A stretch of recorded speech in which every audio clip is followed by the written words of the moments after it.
سرمادرمانی موجب تقویت جریان خون میشه. چین و چروک‌ها رو صاف میکنه.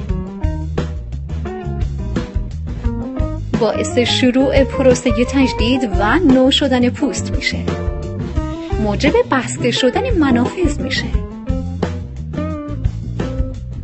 با آکنه ها مبارزه میکنه. گودی زیر چشم ها رو از بین میبره. نکات: از دستکش استفاده کنید. بعد از شستن صورت این کار رو انجام بدید. 3 یا 4 بار در هفته این کار رو تکرار کنید.